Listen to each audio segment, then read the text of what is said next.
Welcome to Cripple Fix It. I thought I would do a quick update on the Nissan Qashqai heater problem. Basically, my brother's totally lost his cool with the whole thing and has decided to get rid of the car. Turns out I've done my research on the cam belt change, of which the 1.5 diesel, which is what it is the only one that has a cam belt. And the interval isn't, as he said, 150,000. It's 75,000 or 5 years for the first one, and then 48 months, which is 4 years, or 48,000 miles after that. So it's well over. It's never had one, and it was 2008 car. So that makes it a 13-year-old car, never had a cam belt, 68,000 miles on the clock. So he could be hanging on by a thread. It would need the water pump and tension and everything at that time anyway. But we're never going to know now whether my diagnosis of the thermostat was correct, because he's getting rid of the car. I mean, if he don't get rid of the car, he's looking at 600 quid odd to have the cam belt, water pump, tensioner done.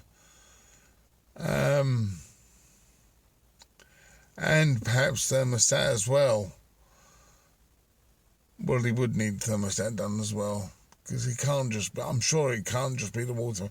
Either way, he's, like I say, he's totally lost his cool with the car, decided to chop it in or get rid of it. So, thought I would pass that on. Please check for yourself the timing belt time for changing, because it seems there's a lot of conflicting data. But from what I could see from Nissan, is that it's different for the first one, 98,000 I think, or 5 years for the first time. Well, that should have been done 7 years ago.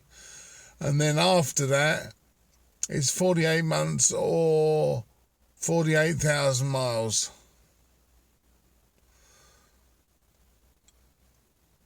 So either way, it don't look good, does it? If the belt goes, well, the car's had it. Most cars have had it if the belt goes. I don't know any that can survive it nowadays. It's only the old like 2-litre Pinto engines. They could survive a cam belt failure without destroying the valves and everything else. After that came like the Escort engines, and they would destroy themselves when a belt went. And the belt changes on the old Escorts used to be 36,000. Seemed like you're forever changing the cam belt on those. But it's at 40,000 they would go definitely. So you never know with an engine whether the cam belt's going to go or not. But there's a fair bet my brother's car, it ain't got long, has it? So it would need doing. So hopefully, if a garage buys the car, which it sounds like they will do, they would change the belt before selling it on. If they don't, they're going to end up with a very annoyed customer in a couple of years, or a year, or a month. You just can't tell. If it was me buying a car nowadays, I would buy one with a chain, of which a lot of the manufacturers are coming back to chains, simply because I'm sure they got fed up with replacing engines. When the customers would go, "Oh, my car's don't start now. The belt's gone," but the whole You got bent valves, you can have holes in pistons, bits of metal then are all over the place in the engine. It's just a disaster. Again, it's one of those inventions. I'm not sure what kind of pilchard came up with that idea to have an engine where the main mechanical parts in the engine, which are the pistons and the cam belts, or the cam shafts. Quite often nowadays, obviously, you've got two cam shafts with your inlet valves and your exhaust valves being controlled by them, and then a bloody rubber belt. I mean, it's always going to be the weak point of the engine, isn't it? Whereas if you have a chain, and then they're quite often doubled up chains, they're at least metal, and they have a much longer life. I've never known an engine chain fail. I know they have failed, but you're looking at 200,000 plus miles, and then a chain may fail. So my advice to you, if you're buying a car, just ask them, unless it's a new car, in which case it don't matter, does it? You're probably not going to get up to the mileage where the cam belt will go. You'll probably set it long before then. But just check if it's... Ask the question, does it have a cam belt? And if it does, check that it's been changed, and you've got documentation to say that it's changed if the car's around the mileage. The trouble is, some garages will lie a bit and they'll say, oh, well, don't need doing for a long time yet. Well, don't forget that they have which my brother has, a time limit and a mileage limit, because some people don't drive their cars a lot, so they may only have 20,000 miles on the clock, but the cam belt needs doing because it's 5 years old. So these things need to be checked out, really, if you're buying a second-hand car, because you could spend a few grand on what you think is a good second-hand car, and then it's destroyed in a second when the belt fails. And it's bound to be out of warranty when that happens, because Sod's Law says it will. And there's nothing you can do about it. You can't, when that happens, you can't go, whoa, maybe I can just get away with putting the belt on. Well, you can't, because it will spin, but the valves are so bent, they ain't going anywhere. They're not shutting. It'll run like poop. Maybe I can change the spark plugs, that'll help. You'll end up going down the rabbit hole and never coming out again. So just check those things out. And hopefully the next vehicle diagnosis will be able to conclude it with a result rather than a God knows what it was kind of thing.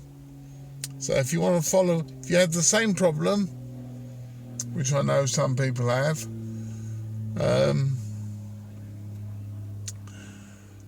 try what I think, and that was the thermostat, just because it's a cheap job,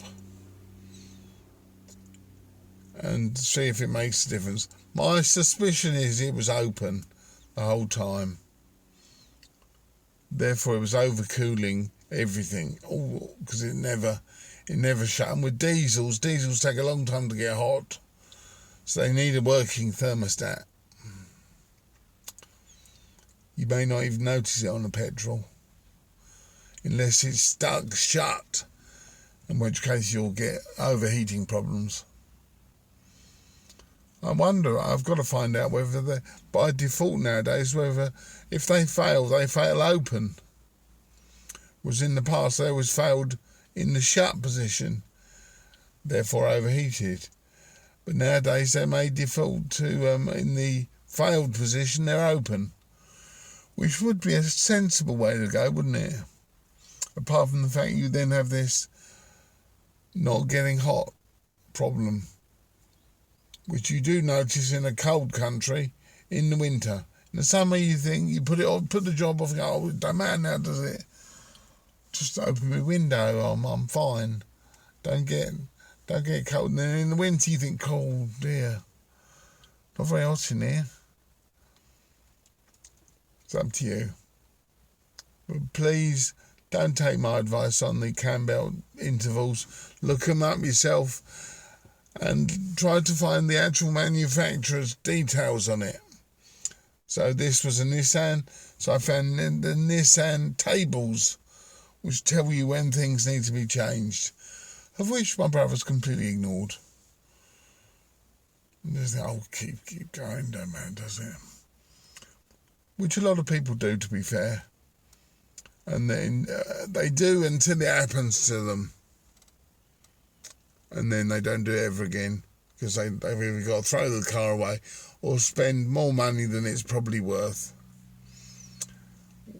having it fixed with valves, and hopefully just valves. But I've seen pistons with holes in them. All the metal then goes down the bottom of the engine. So you take the sump plug off to drain the oil, and the oil comes out as you think it should, drains oil, but then you hear the odd ping, ping, ping, ping, ping, ping, ping, bits of metal dropping out with it. Never a good idea. Anyway, that's my update for the Nissan. Apologies that it can't be resolved, but it will be resolved for my brother, because he'll get something else. And hopefully I can advise him on what to buy. Something with a chain, maybe, that he won't have to think about as much. We'll see. Cheerio.